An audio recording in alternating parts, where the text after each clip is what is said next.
The previous tenant of my new flat left a survival guide, part 6. Hi, welcome to my channel. Today, we're continuing the Unsolved horror series from our /NoSleep that we started. This is the 6th part of the series.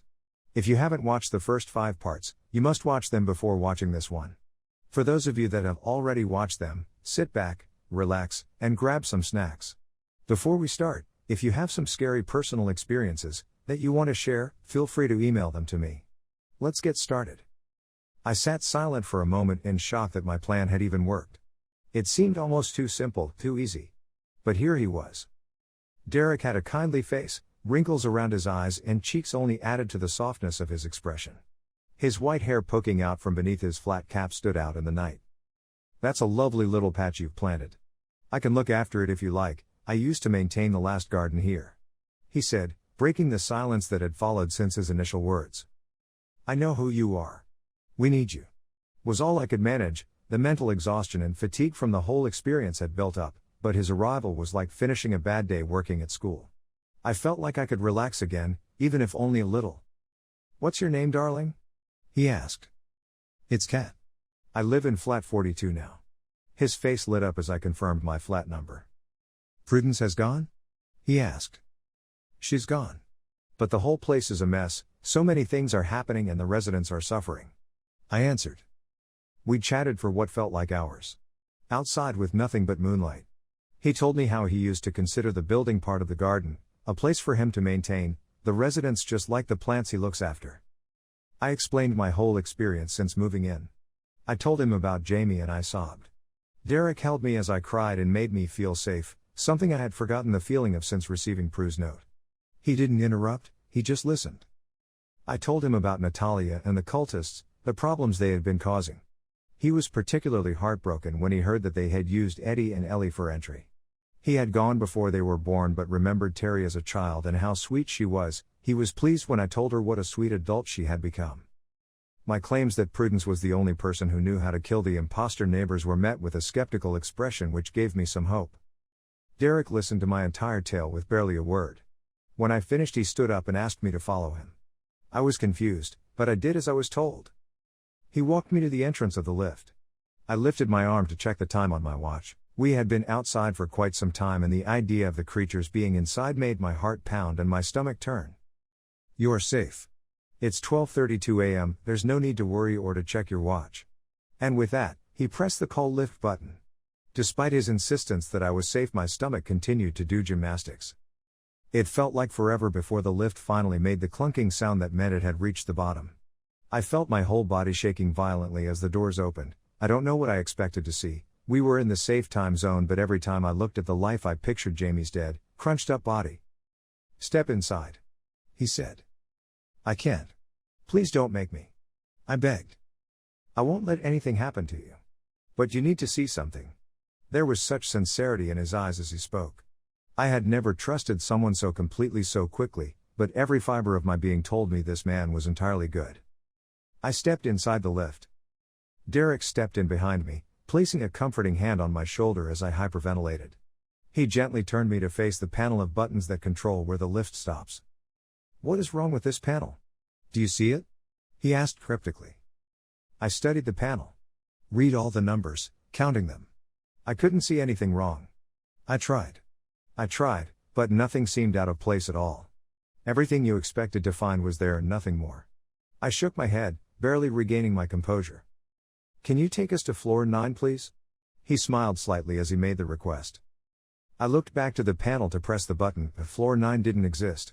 I was so confused, I had counted the numbers, I was sure of it. Derek must have made it disappear. But the panel didn't look any different from before. I can't explain it. Looking at it, I would have sworn blind nothing was wrong with it even once I knew, but floor 9 didn't exist. Derek could see my frustration. It was like the building was now playing tricks on me. He walked me out of the lift and sat me down on the bottom of the stairs before he finally began to speak. "The building is like a living organism. It can seal off parts of the world, and it can open up others you never could have imagined. When those awful people burned that whole floor of residence, I was devastated. Some wonderful people lived in those flats, both of the usual and unusual variety. But those people had no limit to their cruelty. Whole families burned alive. It was a tragedy that made me so angry. I felt so guilty when it happened. I can predict what some of our more tricky residents are going to do and make sure I'm here to help. But those people were nothing to do with this place. I couldn't see what they were planning, so I couldn't stop it. At this point I noticed one of the hairless cats had sat between us. Derek looked at it with tears brimming in his eyes, he stroked it and it moved onto his lap. Derek's fingers didn't burn at all. He continued. When it happened, the building used its defense mechanisms and sealed off the entirety of the floor. It stopped the fire from spreading and kept the perpetrators there, to die by their own hands. The building only allowed the floor to be unsealed once they were dead. It took about a week before those awful people turned up again. Asking for sugar at people's doors, the first few let them in.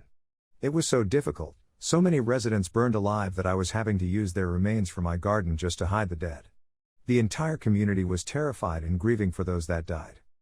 No matter how hard I tried, I still couldn't predict them, or see them, so I took Prudence, who at the time seemed a perfectly reasonable woman, to the burned-out floor. Floor 9, however, had been sealed again. There was no button in the lift, and it always skipped on the stairs. Only no one had noticed. This building is a magnificent creature. I stared at him in amazement through the whole story. I was exhausted, but my brain was working in overdrive to process what he was telling me. I had started to stroke the cat too. My fingers did burn, but I didn't flinch. I found its company comforting. He carried on. I went back later that night and took the stairs again, alone this time. I think my intentions were clear and the stairs allowed me access to floor 9 for the first time since just after the fire. I brought Prudence to the floor within the hour.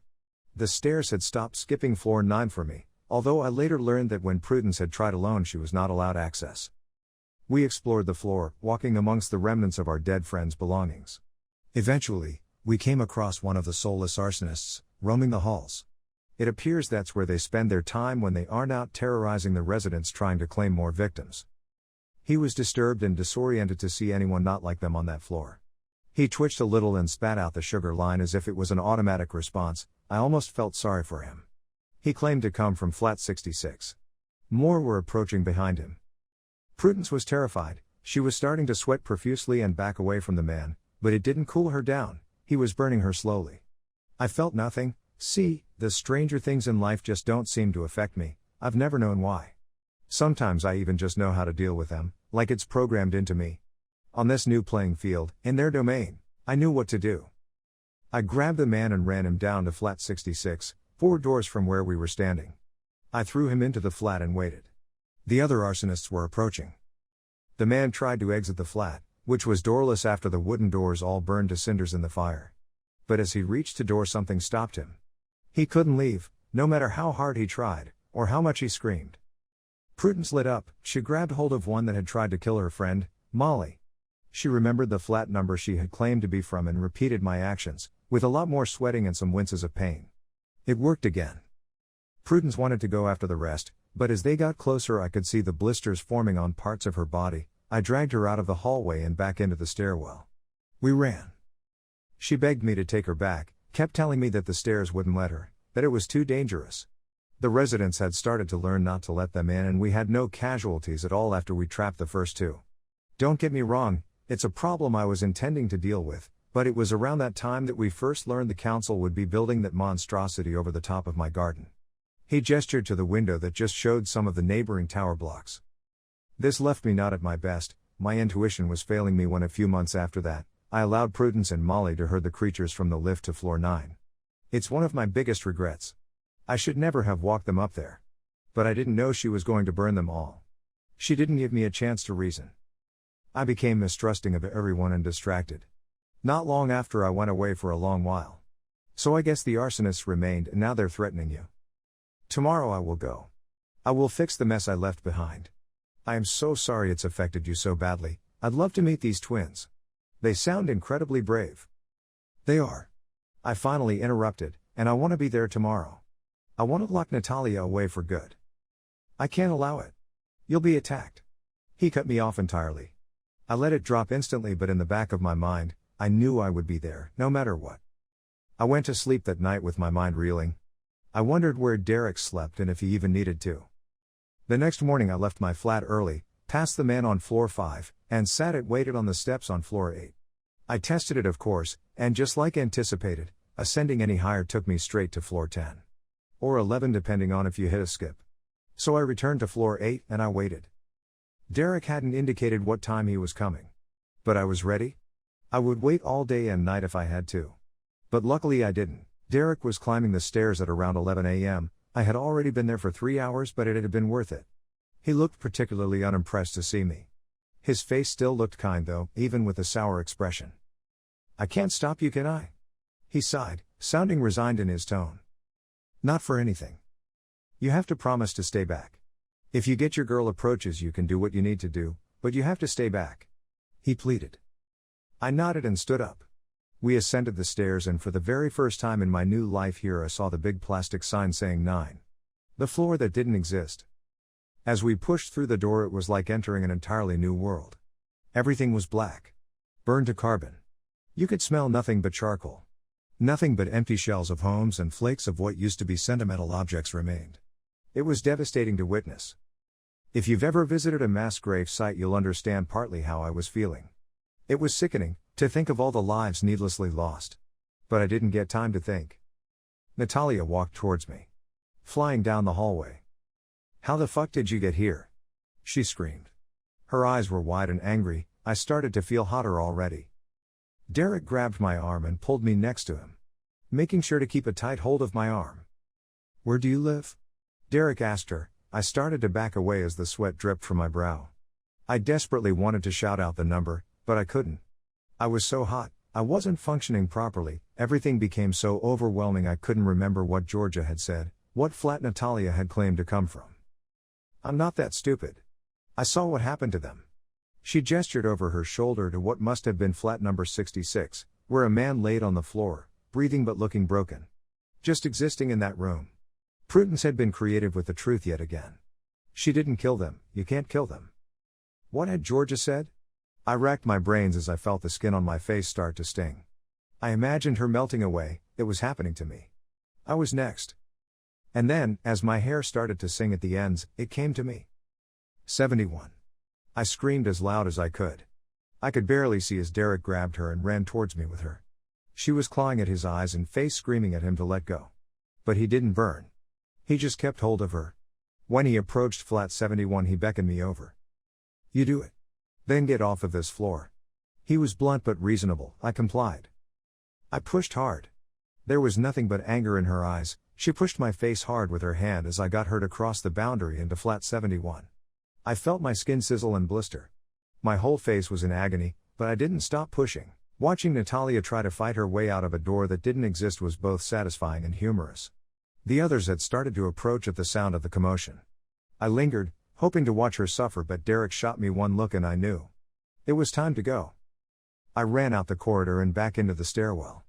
I stopped for longer than I probably should have. But I knew I might not get to see that 9 again, and it would be worth it. I waited for Derek on floor 9 stairwell. I couldn't help but imagine the cultists burning to death the first time around. I could hear angry screams faintly from inside the corridor. They made me worry about Derek, but I knew that I didn't need to. It took a while, but he eventually left the corridor and joined me in the stairwell. He didn't say anything, he just looked at me, and the third-degree burns across my face. He didn't need to speak, I knew he'd fix the problem. We walked silently back down the stairs towards my flat. I looked back up at floor 9, knowing the building would seal it off for good. It took a few floors to reach floor 7, and I invited Derek in for a cup of tea. He rejected it, saying he wanted to go visit some old friends. Despite my injuries, I couldn't help but smile. Something I'd done was going to help these residents. I stood at my door and watched Derek walk away, pleased that there was some truly good in this building. After a few steps down the hallway, Derek started to fade, almost like a CGI ghost in a movie. Every step he became more transparent. I felt my stomach turn again as it had outside the lift. I ran out to follow him. I called after him, but by the time I had reached where he'd been, he was gone. I walked the entire corridor to the window at the back.